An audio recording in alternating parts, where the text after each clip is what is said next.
정말 핫했던 섹터죠. 디스플레이입니다. 개인적으로도 작년 랠리 때 100% 이상의 가장 큰 수익을 가져다준 종목이 디스플레이였어요. 바로 덕산 네오룩스였고 그 당시의 급등의 배경은 첫 번째, LED에서 OLED로 대전환되는 시기이며 두 번째, 접히는 디스플레이, 즉 폴더블 폰의 확산과 더불어 전기차로 패러다임이 바뀌면서 디스플레이의 수요가 상승할 것. 네 번째, XR 기기 등 소형화된 올레도스 디스플레이의 수요가 상승한다 등등이었습니다. 장기적으로는 여전히 변함이 없는 재료죠. 차세대 디스플레이는 OLED가 될 것이고 점점 작아질 것이고 접히고 휘고 플렉서블해질 것이지만 그런 거엔 의심의 여지가 없지만 당연히 메타에서 XR 기기를 대중화시킬 것이고 전기차는 더 늘어날 것이고 애플에서도 폴더블 폰을 출시하겠죠. 그러나 단기적으로 이 속도가 굉장히 느렸죠. 스마트폰 시장은 실제로 교체 주기 대비해서 폴더블 폰 시장의 확장은 약했습니다. 아이폰 등 유효한 경쟁사들의 폴더블 폰 소식은 전혀 없었죠. TV나 재택근무용 디스플레이에 OLED로 대전환은 일어났지만 코로나가 끝나면서 수요 자체가 꺾였고요. 그 외에도 XR 기기, 전기차, 사물 인터넷용 디스플레이 등등 미래의 기기들은 여전히 멀리 있고 주가도 기대한 만큼 다 반납이 된 상황입니다. 기대의 만큼 올라갔다가 현실의 벽에 부딪힌 디스플레이, 현재가 과연 바닥인가 아니면 여전히 노답인가 상황을 모니터링 해보겠습니다.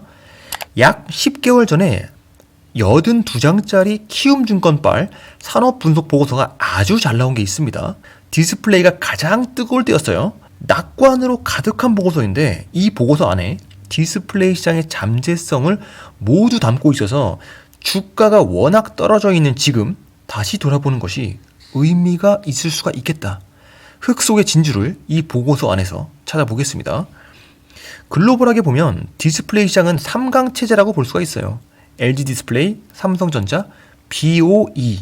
예, 플렉시블 OLED 기준으로 보면은 애플이 압도적인 점유율을 차지하고 있습니다. 삼성이 처음에는 100% 놓다가 지금은 한 어느 정도까지 떨어졌습니까? 비중으로 치면. 삼성 디스플레이는 그 애플에 처음에는 100% 사놨다가 2017년에 처음 나올 때 지금은 60% 정도로 떨어졌습니다. 아, 비중이? 예. LG가 어느 정도나? LG 디스플레이가 20%한 중반 정도. BOE가 20%에 육박하는 수준으로 올해 올라올 것 같습니다. 원래 작년에 한 10% 정도. 작년에 10% 약간 안 됐지만 거의 10%라고 봐도 됩니다. 앞으로 스마트폰 출하량이 크게 늘지 않겠지만 OLED의 침투율 확대가 본격화되는 시점, 이 디스플레이 시장 상황의 한 줄 요약입니다. 즉 OLED의 대전환이 여전히 진행 중이고 각 기업의 기술력과 시장 침투율이 관건이라고 하겠습니다. 규모상으로는 스마트폰 시장이 넘사벽이기 때문에 스마트폰 OLED 교체 수요의 상승이 가장 중요한 요소라고 보여집니다. 전체 중소형 OLED 시장에서 삼성전자 점유율은 어느 정도나 됩니까? 삼성 디스플레이 점유율이죠. 예. 그 전 세계 중소형 OLED 시장에서는 삼성 디스플레이가 작년에 한 77%, 올해는 65% 정도로 예상되는데 예전에는 80%, 90% 했으니까 점점점 줄어들고 있다고 볼 수 있습니다. BOE가 엄청 치고 올라오는데 BOE가 LG 디스플레이 넘어설 가능성이 있습니까? 그 중소형 OLED 시장에서. 그 애플 시장만 놓고 보면은 BOE 물량이 내년에 LG 디스플레이보다 많을 수 있다는 전망도 나오고 있습니다. 유비 리서치에서 작년에 그렇게 얘기하기도 했고 지금 애플이 굉장히 BOE에 유리한 조건으로 그 패널을 받고 있기 때문에 이 상황으로 간다면은 BOE 물량이 점점 많아질 것이다 이렇게 보고 있습니다. 일반적인 인식은 디스플레이 소부장 하면 덕산 네오룩스, 덕산 테코피아, 솔루스 첨단 소재를 탑3로 생각을 하는데 그 이유를 들여다보면 이 표 한 장으로 설명이 됩니다. 실제로 국내에 5개의 회사가 독과점 중이고 사이즈로 봐도 덕산 네오룩스가 디스플레이 소부장의 대장이죠. 타임라인을 보면 디스플레이 소재의 국산화 전략의 핵심 기업이기도 하고 HDL, 레드호스트, 레드프라임, 그린프라임, 블루프라임 등 발광 소자를 공급하고 있습니다. 매년 사상 최대 실적을 기록하고 있는데 앞으로도 과연 이어갈 수가 있을까? 즉 이미 갖고 있는 재료 외에 기대해 볼 만한 투자 재료를 갖고 있는가? 바로 블랙 PDL이라는 기술이 미래의 투자 재료입니다.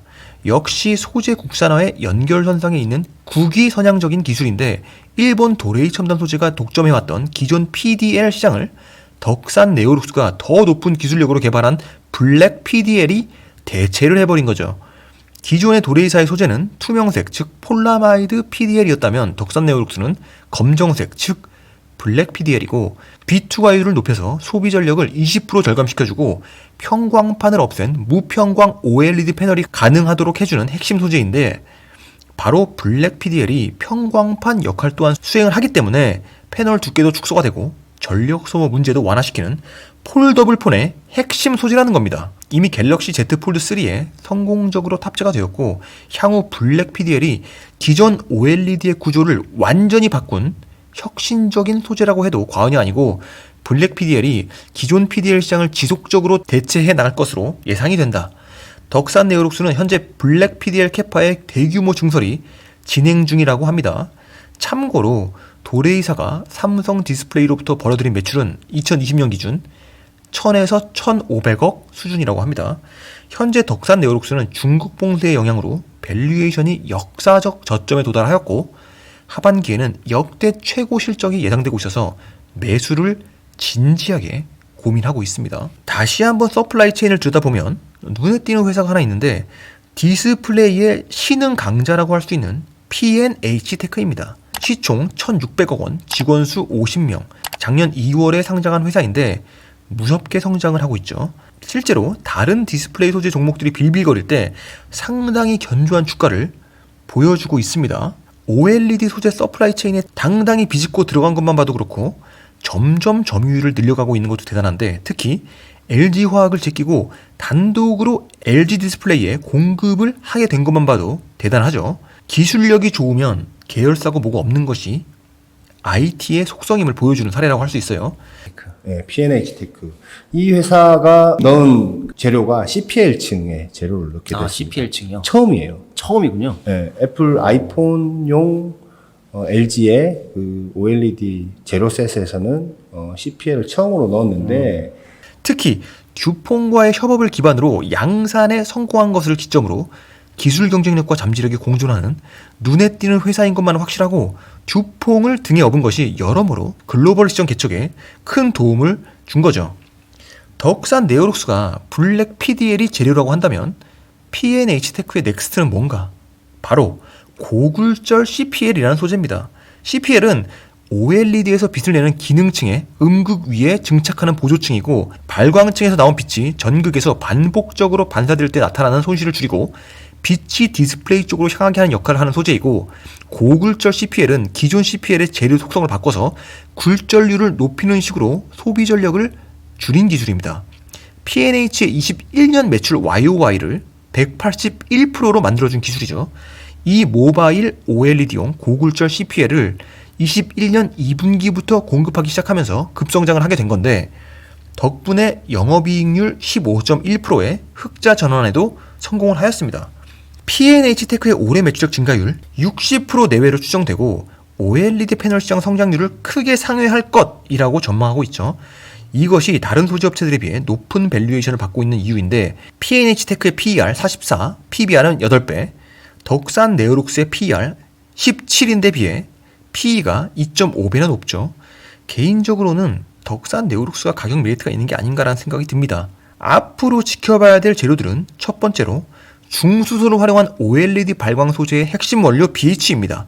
OLED의 수명과 효율을 길게 해주는 재료인데, 이 장수명 BH의 용처가 늘어나고 있기 때문에 주목을 해야 됩니다. 원래는 교체 주기가 긴 스마트워치용 패널에만 사용됐는데, LG의 WOLED 신규 라인업 OLED EX TV 패널 전 시리즈에도 적용될 예정이라 하고, 연말까지 침투율이 70%까지 늘어날 예정이라고 합니다. 작은 회사이기 때문에 대단한 재료가 될 수 있고, 두 번째는 앞서 언급한 고굴절 CPL의 확장입니다. 애플은 아이폰에 이어 아이패드 역시 OLED 모델을 출시할 예정이고, 패널 공급사로는 LG 디스플레이가 1차 벤더가 될 가능성이 높죠. 이미 아이패드 대응을 위한 6G POLED 라인 증설이 진행 중이고, P&H 테크는 LG 디스플레이의 아이폰용 POLED에 고굴절 CPL을 공급하고 있기 때문에 동일하게 아이패드 POLED에도 참여할 것으로 판단이 됩니다. OLED 소재에서의 매출은 지난해 171억 원에서 올해 214억 원, 내년 240억 원, 24년에는 464억 원으로 가파르게 성장할 것을 예상합니다. 두 종목 외에도 PCB, 즉 회로기판을 유연하게 만드는 플렉서블 PCB, 즉 FPCB의 주요 원단 소재가 되는 PI 필름을 만드는 PI 첨단 소재의 성장성도 개인적으로는 기대가 됩니다. PI 첨단 소재, 카네다, 타이마이드, 듀퐁 등의 업체가 가점화된 시장이며 PI 첨단 소재의 PI 필름 시장 점유율은 약 30%입니다. PI 필름이 중요한 이유는 2차 전지의 소재이기도 하기 때문인데 전기차 배터리 절연용 테이프로 사용이 되고 각형, 원통형, 파우치형 등 배터리 종류에 상관없이 모두 적용이 되고 있어서 향후 전기차 배터리 절연용 시장이 핵심 성장 동력이 될 것으로 전망이 됩니다. PI 필름 형태가 아닌 액상 형태의 PI 바니쉬 역시 PI 첨단 소재의 성장성이 큰 먹거리가 될 거라고 예상이 되고 OLED 패널용 바니쉬뿐만 아니라 전기차용으로도 계속 확대되는 중이라고 합니다. 덕산 네오룩스, P&H테크, PI 첨단 소재 이 세 종목 중에서 저보고 하나를 고르라고 한다면 저는 덕산 네오룩스입니다. 왜냐? 가격이 싸니까.